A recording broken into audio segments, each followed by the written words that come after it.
ایک اور دعا کہ یا حی یا قیوم برحمتک استغیث اصلح لی شانی کلہ ولا تکلنی الی نفسی طرفۃ عین ولا اقل من ذلک. اے اللہ تو ہمیں ہمارے حوالے نہ کر. کیا زبردست الفاظ ہیں یار. یہ الفاظ نبوت کی زبان سے نکلے ہوئے الفاظ ہیں تو عجیب تو ہوں گے نا. اے اللہ تو ہمیں ہمارے حوالے نہ کر. دیکھو انسان جتنا اپنی حفاظت خود کر سکتا ہے کوئی اور کر سکتا ہے؟ کوئی بھی نہیں کر سکتا. میں اپنے ساتھ جتنا مخلص ہوں گا کوئی اور ہو سکتا ہے؟ لیکن اس دعا میں ہمیں بتایا جا رہا ہے اللہ ہمیں میرے حوالے نہیں کر بھائی, کیونکہ ہم نفس کے ہاتھوں اپنا بیڑا غرق کر دیں گے. دعا مانگی جائے گی تو پھر دعا تو بھائی بھکاریوں کی طرح مانگی جاتی ہے.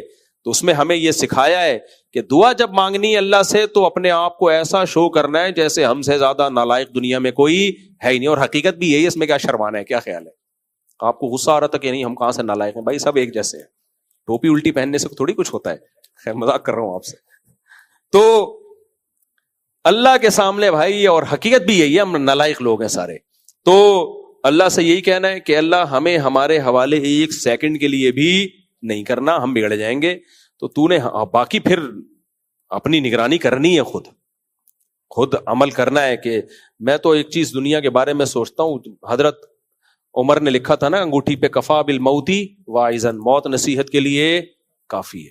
حقیقت ہے موت نصیحت کے لیے کافی ہے. ہم سب آج سے 50 سال کے بعد یہ بیان ہوگا یہاں پہ, 50 سال کے بعد نہ میں ہوں گا نہ آپ, ہم سب لیٹے. اور اگر میں ہوا بھی نا تو آپ کہوں گے کاش نہ ہوتے تو زیادہ اچھا تھا.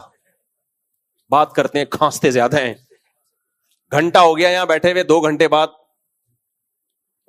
بابا جی یہاں پہنچے ہیں بیان میں, اور کھانس زیادہ رہے ہیں اور بیان کم کر رہے ہیں. اور 4 شادیوں کی تو بات ہی نہیں کر رہے, پتہ نہیں کیا ہو گیا. 100 سال میں کون بات کرے گا 4؟ کیا خیال؟ پتہ نہیں کیا ہو گیا. مفتی صاحب آپ 50 سال پہلے کے بیان سنو اور آج کے سنو, بہت فرق آ گیا. وہ مفتی رہے نہیں ہے. تو اتنی جلدی موت آتی ہے بھائی, کچھ پتا نہیں ہے کون کب نکل جائے پتلی گلی سے. تو یہ چیزیں سوچتے رہنا چاہیے تاکہ یہ دنیا کو ہم عذاب بنا کے اپنے اوپر مسلط نہ کریں. اور یہ جو کامیاب لوگوں کی ویڈیوز ہیں نا, اتنی دولت کما لی اور یہ کر لیا, ان سے کبھی متاثر ہونے کی ضرورت نہیں ہے. یہ قارون ہے جو خزانے لے کے گھومتا تھا, دنیا کو دکھاتا تھا. تو لوگوں نے کہا واہ اتنی دولت اتنی دولت. تو اہل علم نے کیا کہا؟ قرآن کہتا ہے وَإِلَكُمْ لکم, تباہ ہو جاؤ بھائی, اس پہ کیا مر رہے ہو, سب چھن جانے والی چیز ہے. تو نیک عمل کرو, اس کو فوکس کرو زیادہ. پھر دولت آ جائے تو نعمت ہے, اچھی بات ہے, نہیں آئے کوئی بات نہیں, انجوائے. غربت کو کیا, میرے پاس جب لوگ آتے رہے ٹینشن دور کرنے کے لیے, مجھے لگتا ہے مجھے جوتا نہ مار دے پکڑ کے. مجھے لگتا ہے کہ میں اس کو بتا رہا ہوتا ہوں نا, وہ سمجھتا ہے کہ جب یہ پریشان ہو گیا تو میں اس کو نسخہ بتاؤں گا پریشانی دور کرنے کا. دنیا نعمت انہی لوگوں کے لیے جو دنیا کو مسافر خانہ سمجھتے ہیں. خوشی صرف انہی کے نصیب میں ہوتی ہے. جو نہیں سمجھتے میرے بھائی, ان کی ساری ضرورتیں بھی پوری ہو جائیں وہ کم بخت خوش پھر بھی نہیں رہ سکتے. ان پر ایسی نحوست اللہ نے مسلط کی ہے, وہ دولت کے انبار بھی ہو جائیں گے نا, وہ کم بخت خوش نہیں ہوگا. تو کہاں سے کہاں بات چلے گی. بس وہ ایک لطیفہ سنا دوں, بہت دفعہ سنا چکا ہوں, ایک اینڈ اچھا ہو جائے نا تاکہ بیان کا. وہ ایک آدمی تھا نا جو ٹینشن نہیں لیتے, ان کی مثال دے رہا ہوں. وہ ایک نوجوان نا سمندر کے کنارے پڑا ہوتا تھا, بنیان پہن کے لیٹا ہوا ہے. کوئی بزرگ آئے, کہنے لگے بیٹا کچھ پڑھ کیوں نہیں لیتے؟ کہتا ہے پھر کیا ہوگا؟ اچھا سگریٹ بھی پی رہا ہے, دھواں ناک سے بھی نکال رہا ہے, منہ سے بھی نکال رہا ہے, بیٹا کچھ پڑھ کیوں نہیں لیتے؟ انکل پڑھنے کے بعد کیا ہوگا؟ میں میٹرک کرنا. کتنے سال میں؟ 10 سال میں. انکل 10 سال میں میٹرک کیا, پھر کیا ہوگا؟ کہتے ہیں پھر 2 سال کرنا, انٹر ہو جائے گا. پھر کیا؟ پھر BA کر لینا. پھر کیا؟ پھر جی ماسٹرز کر لینا. پھر کیا؟ پھر جی یہ کر لینا وہ کر لینا. 18-20 سال نکال دیے اس کے نا. انکل پھر کیا ہوگا؟ بیٹا پھر اچھی جاب ملے گی. انکل پھر کیا ہوگا؟ جاب ملے گی تو پھر شادی ہو جائے گی اچھی جگہ. انکل پھر کیا ہوگا؟ پھر بیٹا اولاد ہوگی تمہاری. پھر کیا ہوگا؟ بڑا گھر بنانا. پھر کیا ہوگا؟ لائف کو انجوائے کرنا. تو کہہ رہے ابھی کیا کر رہا ہوں میں, ابھی کیا کر رہا ہوں. انکل آپ جو طریقہ بتا رہے ہو نا اس کو تو پتہ نہیں کتنا ٹائم لگے اور انجوائے ہو کہ نہ ہو. ہر مرحلے پر رکاوٹیں. ابھی کیا ہے؟ فری پھوکٹ کا انجوائے. تو یہ غلط تھا. یہ ایسا نہیں کہ آپ بھی اسی طرح انجوائے کرنا شروع کر دیں. تو لیکن اتنی بات ضرور ہے کہ پریشانیاں دور کرنا, آپ کی حاجتیں پوری کرنا, یہ اللہ کے ہاتھ میں ہے, یہ آپ کے کہنے سے نہیں ہوگا. ہاں ٹینشن مسلط کرنا اس کا اللہ نے آپ کو اختیار دیا. دنیا کو مسافر خانہ سمجھنا شروع کر دو بھائی, تو غموں میں بھی خوشیاں. اور اگر مسافر خانہ نہیں سمجھتے تو خوشیوں میں بھی کیا غم.